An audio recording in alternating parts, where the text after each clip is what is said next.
Assalamualaikum warahmatullahi wabarakatuh. Alhamdulillah, wassalatu wassalamu ala rasulillah Sayyidina Muhammad ibni Abdillah wa ala alihi wa sahbihi wa mawalah amma ba'du. Adik-adik sekalian yang dirahmati Allah Subhanahu wa taala, gimana? Baik semuanya kan kabarnya? Nah, apapun keadaan kita, mari kita syukuri dan kita nikmati. Semoga kita selalu mendapatkan rahmat dan ridha dari Allah Subhanahu wa taala. Baik, pada pertemuan kali ini saya akan membahas tentang hukum syara, yang mana pembahasan kita adalah tentang hukum wad'i. Akan tapi dalam pembahasan hukum wad'i ini saya masukkan juga karena masuk dalam berkaitan dengan hukum syara, yaitu tentang taklif dan mukallaf. Nah, sebagai lanjutan dari pertemuan yang kemarin, mari disimak penjelasan dari saya dalam mata kuliah usul fikih 2 ini, dan semoga mudah difahami, mudah dicerna, dan bermanfaat bagi kita semuanya. Mari kita mulai kuliah kita pada kesempatan kali ini.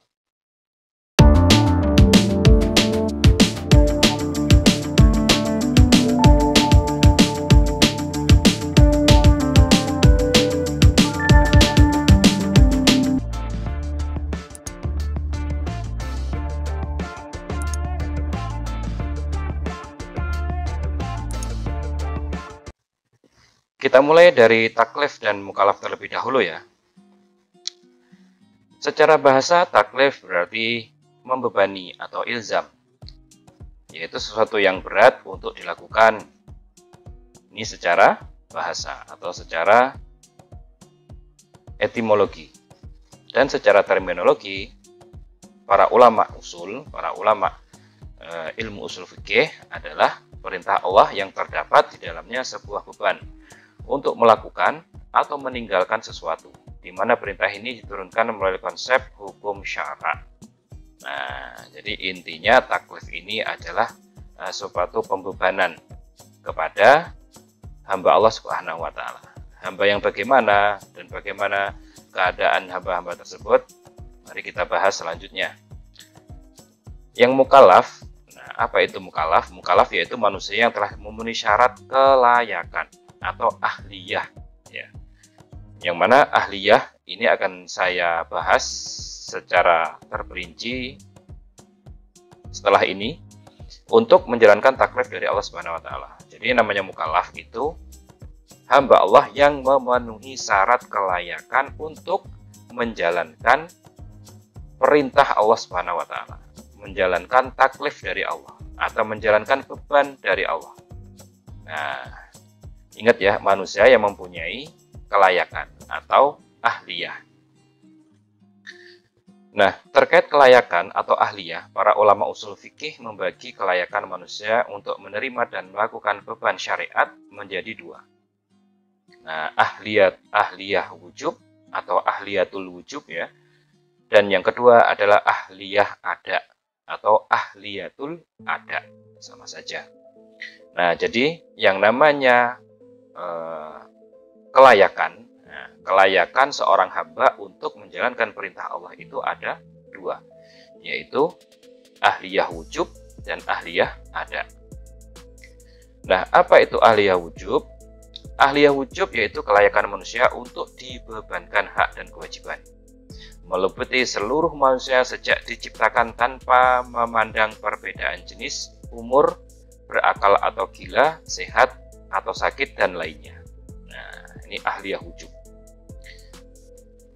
Kemudian selanjutnya, nah, ahliyah wujub itu ada 2. Nah, gitu ya, ahliyah wujub itu ada 2. Yang pertama, naqisoh, yaitu manusia yang layak mendapatkan hak, namun tidak layak untuk dibebankan kewajiban atau sebaliknya. Nah, contoh pertama adalah janin, layak dan berhak dapat warisan. Nah, dia punya hak tapi tidak layak dibebankan kewajiban. Janin yang ada di perut, ya, yang ada di perut ibunya itu dalam hukum Islam itu layak dan berhak mendapatkan warisan, wasiat, dan wakaf. Nah, walaupun dia masih ada di dalam perut ibunya, tapi tidak layak dibebani kewajiban terhadap orang lain seperti nafkah, hibah, dan lain-lain. Nggak bisa disuruh kamu nyari nafkah, janin, nggak bisa kan? Kamu disuruh sholat, nggak bisa. Kamu disuruh bantu orang lain, nggak bisa. Nah, adapun contoh kedua adalah mayat yang meninggalkan hutang. Contoh kedua itu, dia tidak mempunyai hak apa-apa, tapi dia punya beban kewajiban. Nah, mayat yang meninggalkan hutang, hutangnya apakah langsung hilang kalau orang meninggal? Tidak. Nah, mayat yang meninggalkan hutang, walaupun dia sudah menjadi mayat dan dikubur, hutangnya tidak hilang. Dia harus mengembalikan hutangnya. Dari mana? Ya dari harta peninggalannya. Kalau tidak ada dari mana, ya ahli warisnya silahkan patungan untuk menyaur hutangnya. Nah, akan tapi si mayat ini yang sudah dikubur, dia nggak berhak dapat apa-apa. Kewajiban melekat tapi nggak dapat apa-apa. Bisa kita hibah kepada mayat? Nggak bisa. Bisa kita kasih sedekah kepada mayat? Nggak bisa. Maksudnya sedekah harta ya. Kalau doa bisa. Nah, kalau pahala bisa, tapi secara duniawi, harta, sepeda motor, rumah misalkan, ini punya si Pak A, tapi dia bisa di kuburan, nggak bisa. Itu jatuh kepada ahli warisnya. Nah, yang kedua ada kamilah, ahliyah wujub kamilah, yaitu manusia yang layak mendapatkan hak dan dibebani kewajiban. Kelayakan ini didapat sejak masa lahir, masa kanak-kanak, masa tamyiz. Tamyiz itu remaja sebelum balik ya. Ya, remaja sebelum balik berarti kalau laki-laki itu sebelum mimpi wajib, kalau perempuan sudah dewasa tapi dia belum haid ya, keluar darah hingga setelah balik. Nah, ini namanya ahliyah wujub. Kemudian yang kedua selanjutnya adalah ahliyah ada. Nah, yaitu kelayakan manusia untuk dapat dianggap baik ucapan dan perbuatannya menurut syarak. Ukurannya ini syarak ya, bukan ukuran kelayakan atau adat enggak, tapi ukurannya adalah hukum Islam atau dalam agama Islam. Maka yang namanya ahliyah ada itu seperti seorang mukallaf yang melakukan sholat untuk diperhitungkan amalannya dan dapat menggugurkan kewajibannya. Nah, karena apa? Kalau mukallaf itu sudah balik berarti dapat dianggap baik ucapan dan perbuatannya menurut syarak. Bisa mikir lah gitu ya. Ahliyah ada jika dihubungkan dengan kondisi perkembangan hidup manusia maka dapat dikelompokkan menjadi 3. Nah, ini kan ngomong perkembangan hidup manusia ya. Yang pertama, tidak memiliki ahliyah ada sama sekali. Dia tidak punya kelayakan sama sekali. Seperti anak belum balik atau orang gila. Maka perkataan dan perbuatannya tidak dianggap sama sekali secara hukum. Nah, anak kecil misalkan ya, perkataannya itu tidak bisa kita jadikan landasan hukum, itu tidak bisa. Kita jadikan tunjuk hukum, tidak bisa. Nah, tapi jika anak kecil atau orang gila melakukan tindak kejahatan, maka hukumannya dijatuhkan atas hartanya dan bukan atas fisiknya, yaitu denda. Seperti anak kecil mencuri, bisa dipenjara? Tidak bisa. Anak kecil melakukan pemukulan ke orang lain, ke temannya misalkan ya. Bisa dipenjara? Tidak bisa. Tapi dia harus mengganti berupa harta. Harta siapa? Ya harta orang tuanya. Itu ya, harta orang tuanya. Demikian juga orang gila.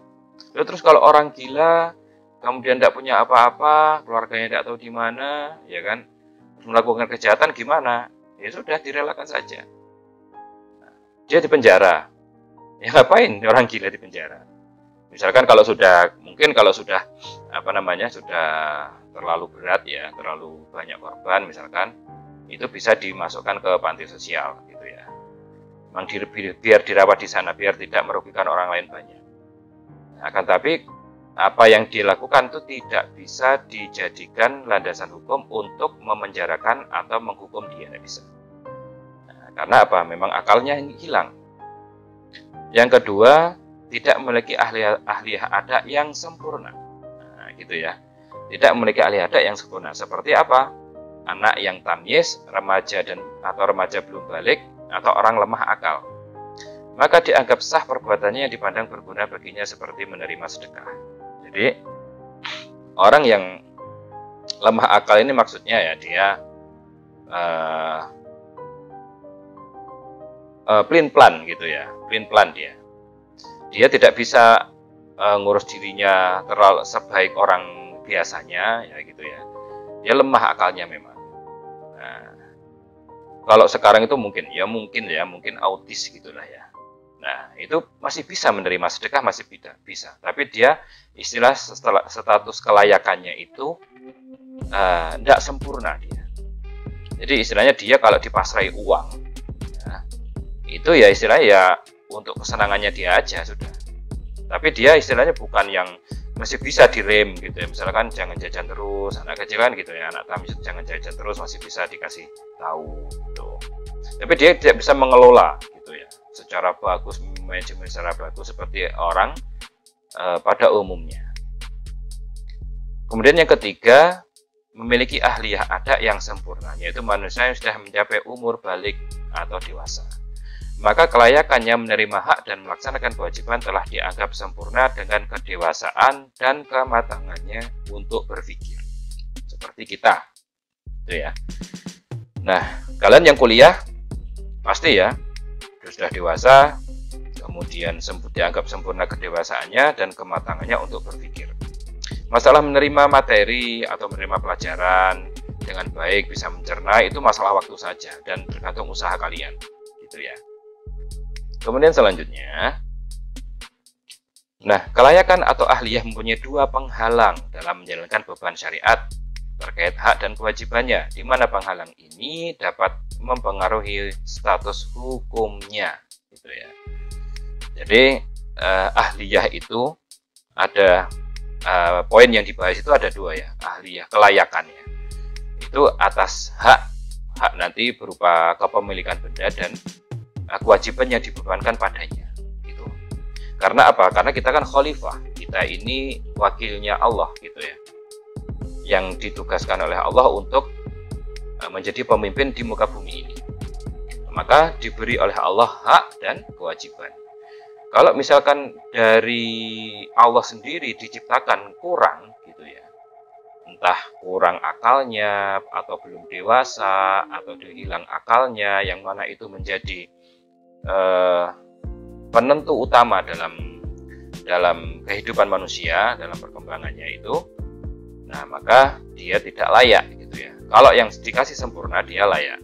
Akan tapi dalam menjalankan beban syariat terkait hak dan kewajiban, haknya dia menerima barang, memiliki barang, kemudian bisa menjaganya, kemudian dia mampu menjalankan kewajiban dari Allah, itu ada dua penghalang yang mempengaruhi status hukumnya. Yang pertama adalah penghalang samawiyah, adalah penghalang yang tidak dapat diusahakan manusia.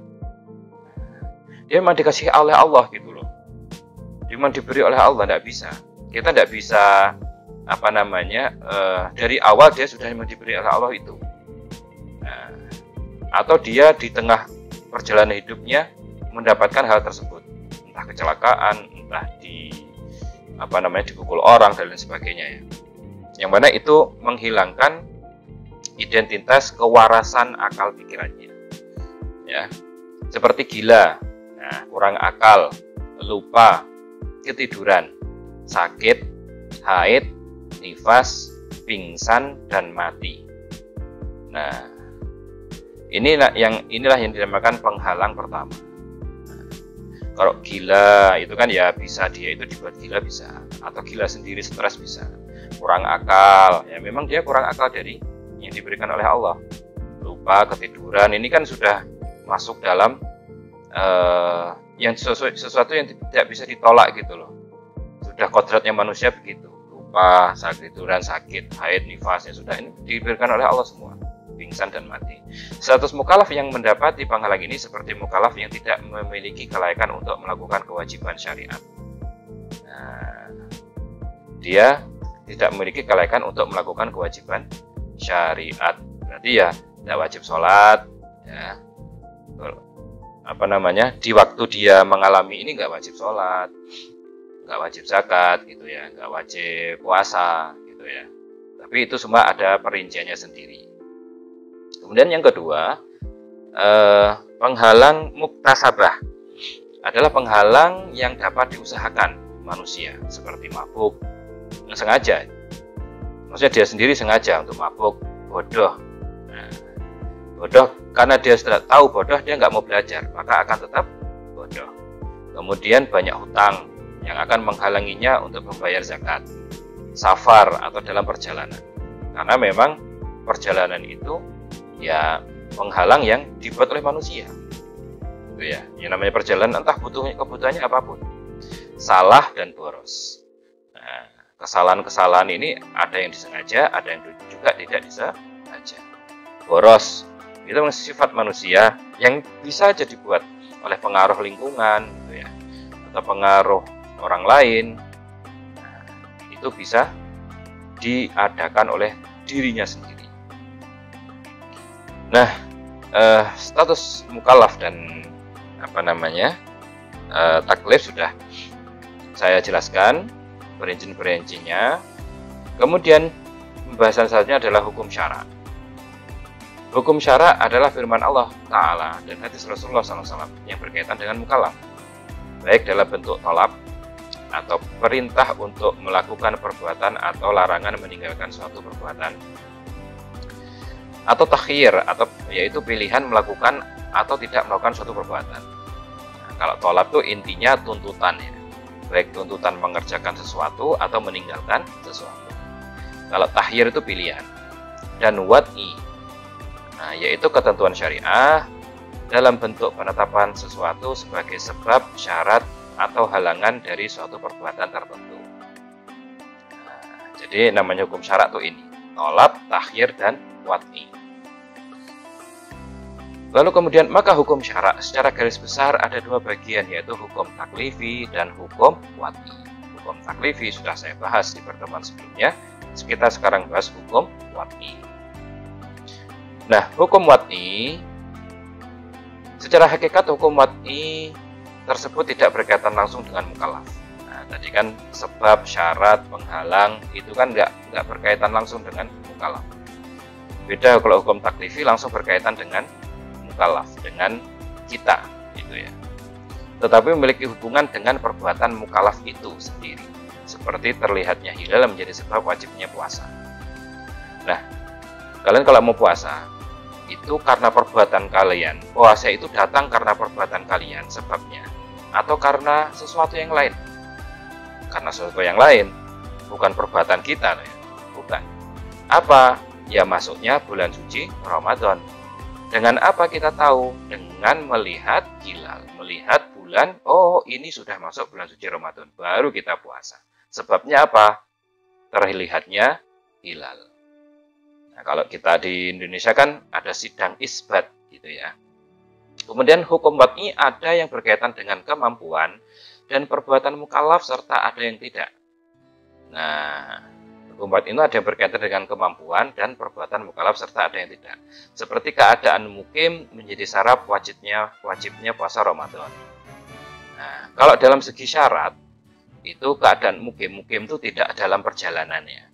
Itu kan menjadi syarat wajibnya puasa. Berarti kalau kita mukim tidak dalam mengadakan perjalanan, terus kemudian datang bulan suci Ramadan dengan terlihatnya bulan, maka kita wajib menjalankan puasa di bulan suci Ramadan karena kita nggak dalam perjalanan atau nggak keadaan sakit.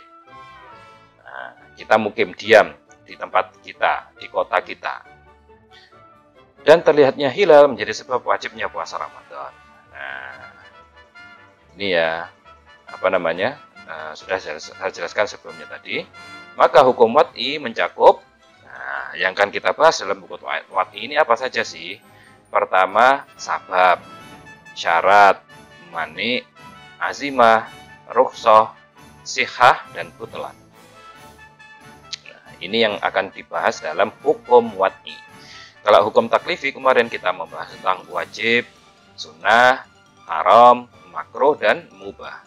Kalau sekarang kita membahas tentang sebab-sebab atau syarat-syarat atau penghalang-penghalang dari hukum wajib, sunnah, haram, makruh, mubah. Nah, itu ya adik-adik. Kemudian selanjutnya pembahasan tentang sabab itu ya. Sabab artinya sebab. Ya, jadi bahasa Indonesia sebab itu diambil atau diadopsi dari bahasa Arab yang disebut dengan sabab. Sabab artinya sebab atau sesuatu yang dapat menyampaikan kepada sesuatu yang lain. Nah, intinya begitu ya. Jadi sebab itu sesuatu yang dapat menyampaikan kepada tujuan yang lain. Secara terminologi adalah sesuatu yang dijadikan Allah sebagai pengenal terhadap adanya hukum taklifi tertentu yang jika ia ada, maka hukum tersebut menjadi ada. Dan jika ia tidak ada, maka hukum itu tidak ada. Jadi hukum Allah itu ada jika ada sebabnya. Gitu ya. Kalau sebabnya tidak ada, ya hukumnya tidak ada. Kalau sebabnya timbul, maka hukum Allah yang wajib, sunnah, terus haram, makruh, mubah itu akan muncul. Kalau tidak ada ya tidak ada. Jadi hukum tergantung dengan sebab.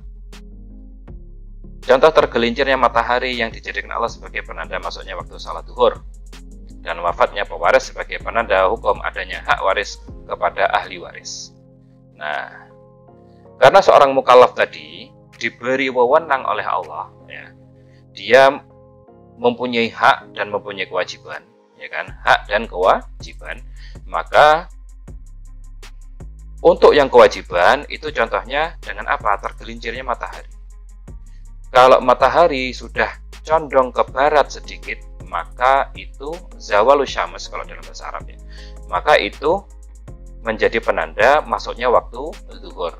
Maka kalau waktu zuhur sudah masuk, kewajiban yang ada pada seorang mukallaf yang ahliyatul wujub dan ahliyatul ada tadi, dia mempunyai kelayakan, ya kan? Dia mempunyai kelayakan tadi, maka wajib baginya untuk mengerjakan sholat zuhur. Serta dalam hak, ya, dalam hak wafatnya pewaris menjadi penanda hukum adanya hak waris kepada ahli waris. Jadi nggak bisa kalian minta warisan selama orang tua kalian masih ada. Nggak bisa. Aku jaluk bagianku, saya minta bagian saya. Loh, itu hartanya orang tuamu kok kamu minta-minta? Nanti kalau kamu minta, saudaramu juga minta. Yang lain akhirnya minta semua. Orang tuamu hidup pakai apa? Nah, gitu ya. Kemudian selanjutnya, sabab dibagi menjadi dua. Yang pertama, sabab hukum yang merupakan perbuatan mukallaf. Nah, seperti akad jual beli dan akad nikah. Nah, sabab hukum yang merupakan perbuatan mukallaf. Kita akad jual beli, ya kan? Itu sebab hukumnya kan karena ada pertukarannya. Yang akhirnya ada orang pegang uang dengan orang yang punya barang. Ketika ada pertukaran itu, maka akan berpindah hak miliknya, gitu ya. Penguasaan terhadap benda itu berpindah. Nah, seperti juga akad nikah. Akad nikah ketika dilakukan, akad nikah itu kan perbuatannya mukallaf, gitu ya. Jual beli tadi, ya kan, tukar menukar itu perbuatannya mukallaf, perbuatan kita, gitu. Maka akad nikah yang sebelumnya wanita itu haram untuk dinikahi, disentuh, maka ketika akad nikah sudah terjadi, wanita tersebut menjadi halal untuk disentuh.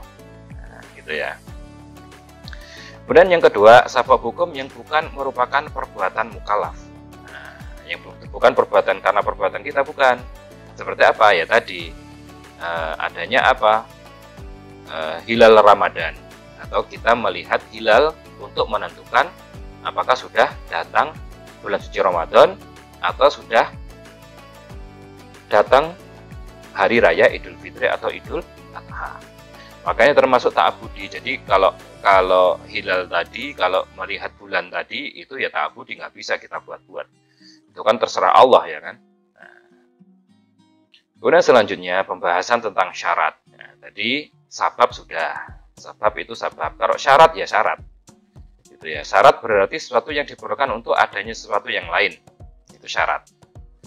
Nah, jadi syarat dalam bahasa Indonesia itu dalam bahasa Arab bahasanya juga syarat. Syarata yasrutu. Nah, syarita yasrutu. Nah, ada yang bilang begitu. Dan secara terminologi adalah sesuatu yang kepadanya bergantung adanya hukum. Jika syarat tidak ada, maka hukum pun tidak ada. Tetapi tidak berarti jika hukum tidak ada, suatu itu menjadi tidak ada. Nah, jadi itu ya adik-adik. Nah, kalau sabab tadi, dia ada sabab, kemudian ada hukum. Kalau nggak ada sabab, dia hukum pasti nggak ada. Nah, tapi syarat itu tidak berarti hukum tidak ada. Sesuatu itu menjadi tidak ada. Itu syarat. Nah, contohnya adalah wudhu sebagai syarat sahnya sholat. Tetapi orang setelah wudhu tidak harus sholat. Nah, maksudnya bagaimana Pak? Maksudnya begini. Orang kalau mau sholat itu kan harus suci ya. Harus suci dari hadas kecil dan hadas besar. Hadas kecil lah ya. Dia harus suci dari hadas kecil. Hadas kecil itu apa? Yang membatalkan wudhu. Ya, ada 4, ya kan? Dia bersentuhan dengan selain mahram, kemudian keluar sesuatu dari 2 lubang bawah, hilang akal, tidur, pingsan, atau dia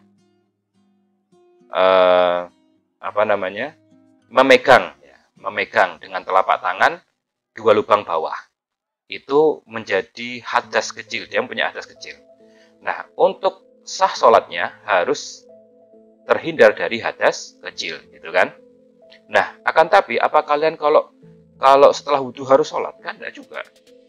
Bisa aja kalian wudhu, kemudian baca Quran. Kalian wudhu, kemudian belajar. Kalian wudhu karena ya panas saja, udaranya panas. Kalian wudhu, enggak harus langsung sholat, gitu ya. Berarti begini, belum tentu ada syarat, tapi harus ada hukumnya, gitu ya. Nah, kalau tadi sebab ada, hukumnya pasti ada. Tapi syarat itu walaupun sudah ada, tapi hukum belum tentu ada. Nah, syarat ditinjau dari segi penetapannya sebagai hukum ada 2. Yang pertama, syarat asyariyah, yaitu syarat yang ditetapkan Allah sebagai hubungan kausal dalam ketetapan hukum syarak, yaitu contoh wudhu sebagai syarat sahnya sholat. Nah, maksudnya apa? Wudhu itu memang dibuat oleh Allah gitu loh, syar'iyah. Memang ditentukan oleh Allah dan Rasulnya, bukan kita buat sendiri, enggak ya. Memang ditentukan oleh Allah dan Rasulnya untuk agar sholat kita itu sah. Kemudian syarat yang kedua, syarat ja'liyah, yaitu syarat yang ditetapkan oleh mukallaf sebagai hubungan kausal yang diakui oleh syarak memiliki efek hukum syarak. Nah, contoh suami mengaitkan talaknya dengan syarat. Maksudnya begini, syarat ini dibuat oleh manusia, tapi diakui oleh hukum Islam, diakui oleh syariat Islam. Nah, gitu ya. Makanya contohnya suami mengaitkan talaknya dengan syarat. Contoh begini, si A bilang kepada istrinya, kalau kamu selingkuh lagi, saya talak dirimu, saya cerai kau, gitu ya. Itu kan berarti hukum cerainya dikaitkan ya dengan syarat selingkuh. Nah, ternyata dia selingkuh, kan dia berbuat selingkuh. Nah, gitu ya, perbuatan yang dibuat oleh kita sendiri, oleh mukallaf sendiri. Dia ternyata selingkuh, maka terjadilah cerai. Itu ya, jadi syaratnya itu ada yang memang dibuat oleh Allah dan Rasulnya, oleh syariat, ada yang dibuat oleh mukallaf, oleh kita sendiri. Kemudian selanjutnya pembahasan tentang mani. Nah, mani berarti penghalang. Mani itu apa? Penghalang. Dan secara terminologi adalah sesuatu yang keberadaannya ditetapkan Allah menjadi ketiadaan hukum atau ketiadaan sebab hukum. Jadi penghalang ini yang menghalangi hukum itu ada. Walaupun syarat-syaratnya ada, ketika datang penghalang, hukumnya jadi tidak ada. Atau sebab hukumnya tidak ada. Contoh, ahli waris yang membunuh pewaris tidak mendapatkan warisan.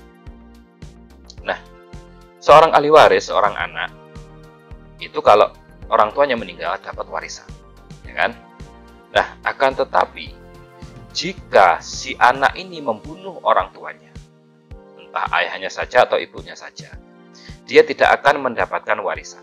Karena sabda Nabi, mengatakan tidak ada warisan bagi ahli waris yang membunuh pewaris.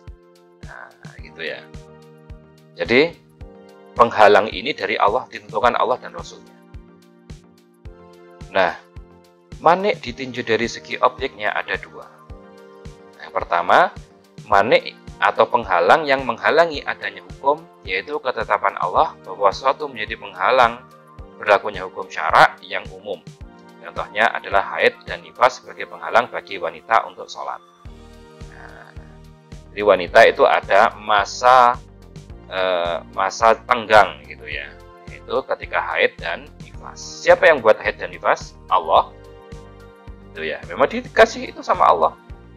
Nah, gunakan waktu dengan sebaik-baiknya, jangan malah mengeluh, wah aku pas haid nggak bisa ikut ngaji, nggak bisa ikut ke masjid, nggak boleh ke masjid, nggak bisa sholat, nggak bisa ngaji Quran dengan megang mushafnya ini, nggak bisa. Nah, jangan begitu, jangan malah begitu ya. Enak yang laki-laki gitu kan, dia bisa sholat kapanpun, dimanapun, ya kan. Nah, bisa ngaji kapanpun, dimanapun, masuk keluar masjid enak. Saya nggak bisa. Jangan, itu adalah rahmatnya Allah yang diberikan kepada seluruh wanita.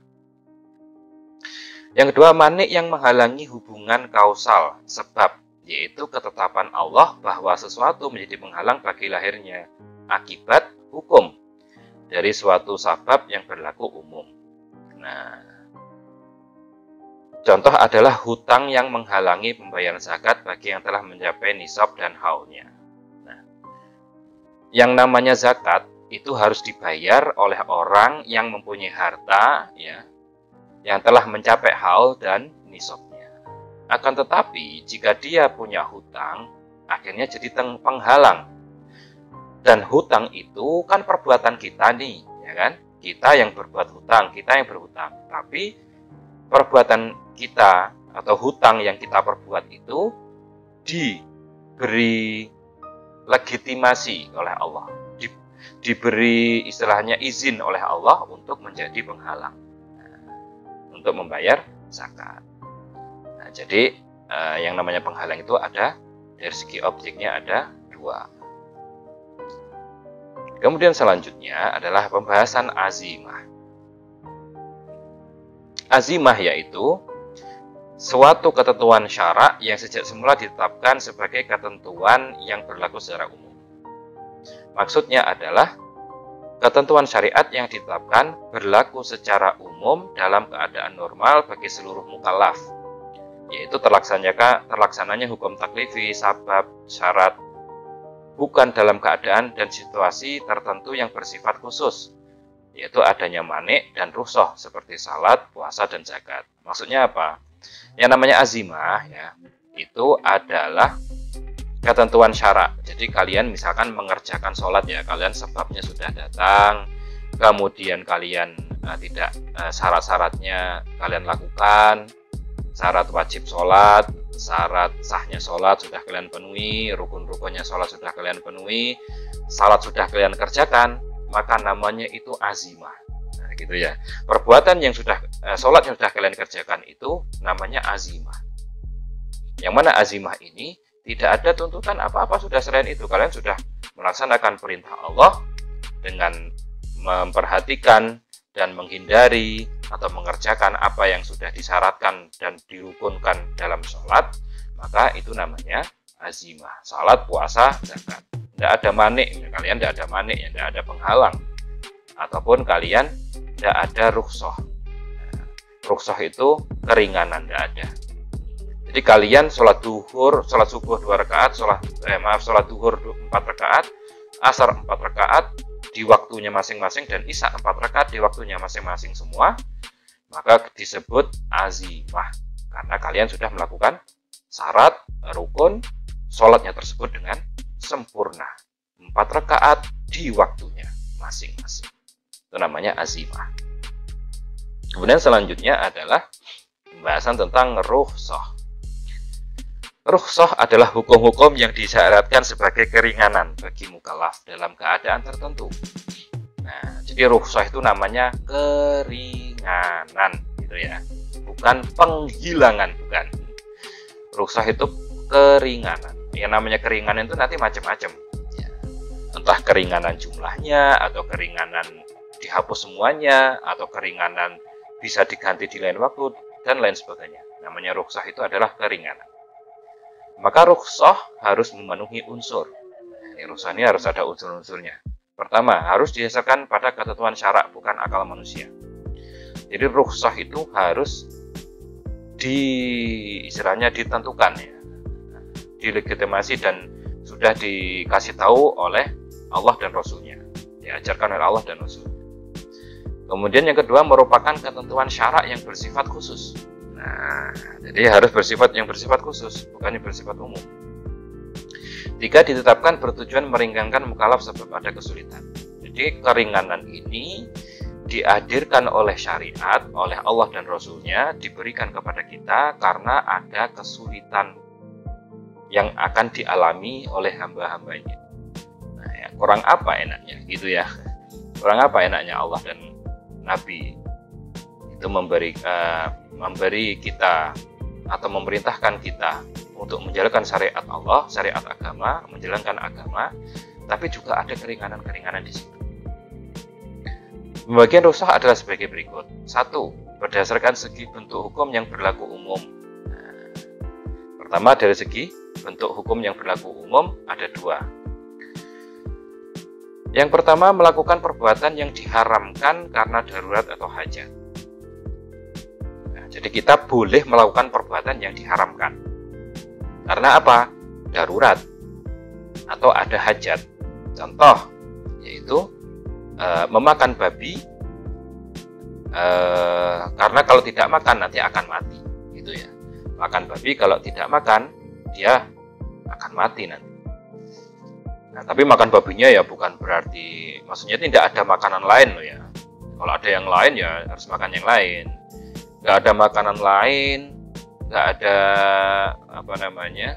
hewan lain yang dapat dimakan. Adanya kok babi. Kalau masih ada ular, makan ular. Jangan makan babi ya. Nah, itu pun makannya nggak boleh kenyang, cukup untuk mengganjal perut saja. Karena darurat, kalau nggak mati kita. Gitu ya. Yang kedua, meninggalkan perbuatan wajib karena ada kesulitan. Contoh, tidak berpuasa Ramadan dalam keadaan sakit atau bepergian. Nah.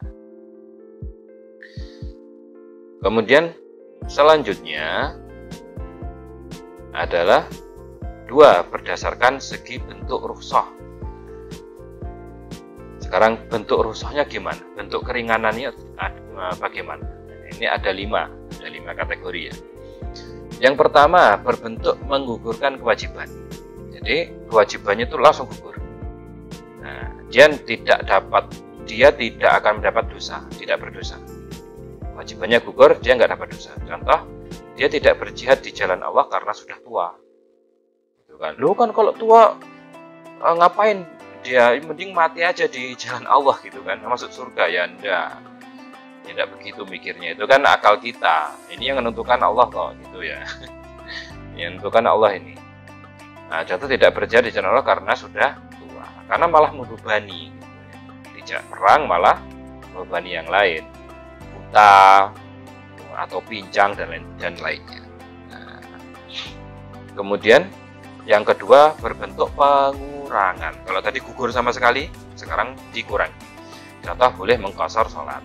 Nah, kalian dalam perjalanan yang lebih dari 2 marhalah atau 85 km, ya minimal 80 lah. Kalian 80 ke atas sudah boleh mengqashar sholat, yaitu sholat yang 4 rakaat menjadi 2 rakaat. Kalau yang 2 rakaat dan 3 rakaat ya enggak, tetap sholatnya ya 2 rakaat, yang maghrib ya 3 rakaat, yang subuh ya 2 rakaat. Tapi kalau yang 4 rakaat menjadi 2 rakaat 2 rakaat. Nah, itu berarti berbentuk apa? Pengurangan kewajiban. Dengan syarat apa? Perjalanannya tidak maksiat. Ke perjalanannya kalian sama pacar, sama tunangan ya tidak boleh, haram, tidak boleh qashar sholat atau jamak, tidak boleh. Kemudian selanjutnya berbentuk penggantian kewajiban. Contoh tayamum pengganti wudhu.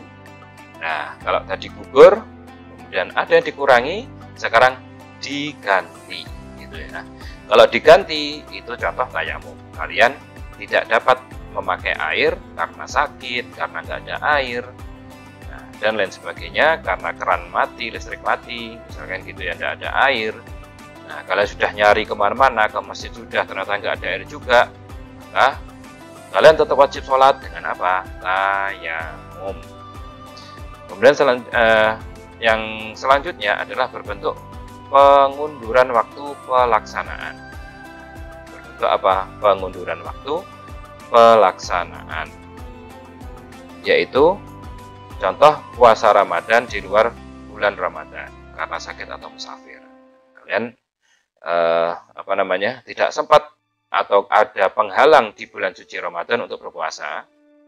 Contohnya apa? Haid, nifas, menyusui, hamil, ya kan? Nah, kalian kalau puasa takut janinnya kenapa-napa, takut anaknya kenapa-napa. Nah, kalau yang laki-laki musafir, perjalanan jauh, maka wajib diganti di luar bulan Ramadan, gitu ya. Nah, wajib diganti. Kalau kalian tidak ganti, ya berdosa, gitu ya. Karena puasa itu wajib diganti, gitu ya, wajib diganti. Kalau bayar fidyah gimana? Bayar fidyah itu bukan ganti, itu istilahnya hukuman tambahan, gitu ya, karena kelalaian atau karena yang kita tanggung itu lebih, itu bayar fidyah. Kalau masalah itu terlaksana atau enggak, itu wajib mengganti. Selanjutnya yang kelima adalah berbentuk perubahan tata cara pelaksanaan. Contoh perubahan tata cara salat khauf dalam situasi perang. Nah, ada pengunduran waktu pelaksanaan, ada berbentuk perubahan tata cara pelaksanaan. Yang namanya salat khauf itu kan satu baris salat, satu rakaat, satu baris perang, gitu ya. Nanti yang sudah selesai salat itu satu rakaat selesai, itu dia maju perang. Kemudian yang perang itu dia gantian sholat untuk rakaat pertama. Nah, akan tapi ya ini namanya perang itu ya berkecamuk ya. Kalau dulu kan perangnya pakai pedang, pakai tombak. Kalau sekarang pakai bom. Ya. Gimana sholat khaufnya? Ya sembunyi sholat khauf aja. Sambil ngintai gitu kan gantian, nggak apa-apa. Tapi itu fleksibel, maksudnya bisa berubah-ubah gitu. Berubah bagaimana maksudnya? Ya berubahnya yang awalnya dia tuh gantian ya, barisan satu sholat untuk satu rakaat, barisan dua perang dulu. Nah, nanti barisan dua gantian, barisan dua sholat, barisan satu tadi yang satu rakaat dia perang. Kemudian yang barisan dua selesai rakaat pertama dia gantian perang gitu kan. Nah, aturannya kan gitu. Kemudian barisan yang satu lagi, yang pertama tadi dia melanjutkan rakaat kedua. Karena sholat kan minimal 2 rakaat ya. Nah, kemudian juga belum nanti pedangnya yang ada darahnya itu sudah ya, dimaafkan. Ya, dimaafkan. Padahal darah itu kan najis. Ya. Tidak sah kalau ada darah, apalagi darah orang lain waktu perang. Tapi ketika dia perang di jalan Allah, ya tidak apa-apa seperti itu. Hukum melaksanakan rusuh ada 3. Wajib dilakukan, yaitu untuk mempertahankan hidup. Nah, pertama kayak tadi makan babi ya kan, karena untuk bertahan hidup itu wajib dilakukan. Nah, kemudian sunnah dilakukan seperti mengqashar sholat dan saat perjalanan sangat jauh. Jadi mengqashar sholat itu adalah sunnah hukumnya jika perjalanan kalian itu lebih dari ya mungkin 150 km lah, malah itu malah sunnah dilakukan. Nah, kalau masih 80, 85 di bawah 100 ya boleh lah. Itu ya boleh, bukan sunnah. Tapi kalau sudah sangat jauh 150 km lebih, silakan sunnah dilakukan. Dan yang ketiga boleh dilakukan. Itu ya, boleh dia. Seperti sewa menyewa dan transaksi lainnya. Loh, kok sewa dan transaksi lainnya? Maksudnya dalam segi muamalah itu boleh. Maksudnya apa? Sewa menyewa itu kan yang ditransaksikan bukan barang, tapi manfaat gitu ya. Manfaat barang, sedangkan manfaat itu nggak bisa dipegang gitu loh. Bisa nggak manfaatnya dipegang? Lampu itu ya kan, lampu itu kan yang kita ambil manfaatnya. Bisa nggak manfaatnya atau cahayanya kita pegang? Kan nggak bisa. Akan tapi syariat membolehkan itu ya. namanya itu rukhsah. Nah, kemudian selanjutnya ditinjau pembahasan tentang sihah, as-sihah, butlan, dan al-fasad. Nah, ini saya jadikan satu karena ini saling berkaitan ya. Ditinjau dari segi terpenuhi atau tidaknya tuntutan syarak pada perbuatan mukallaf yang berkaitan dengan hukum syarak, maka dapat diberi predikat atau penilaian. Nah, setelah kalian melakukan setelah ada sebabnya, ya kan, kemudian syaratnya terpenuhi, rukunnya terpenuhi, kemudian tidak ada penghalang, kemudian azimah sudah ada, gitu ya, sudah selesai, gitu kan. Nah, maka rukhsah juga sudah misalkan dikerjakan, kalau ada rukhsahnya, kalau enggak ya enggak, gitu ya. Nah, maka dinilai oleh syariat, ada penilainya, ada predikatnya. Nah, predikatnya itu ya pertama as-sihah, al-butlan, dan al-fasad. As-sihah artinya sah, ya, berarti sholatnya sah, gitu ya.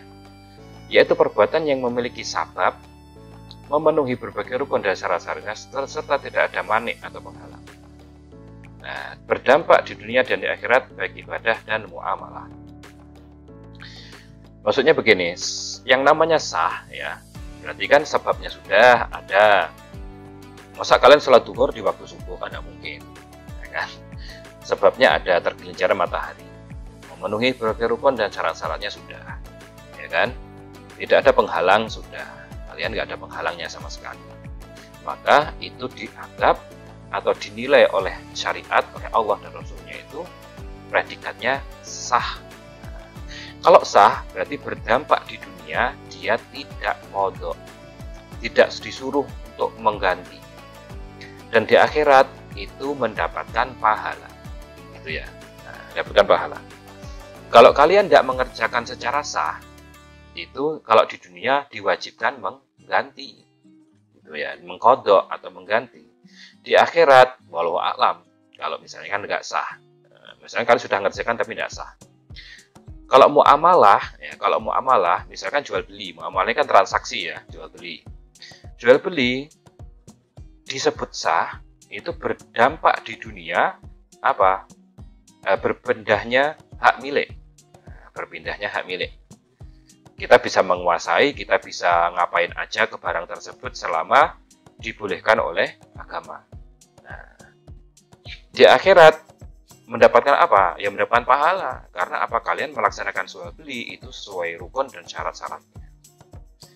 Kemudian selanjutnya yang kedua adalah butlan. Al-butlan ini artinya batal, kebalikan dari sah tadi.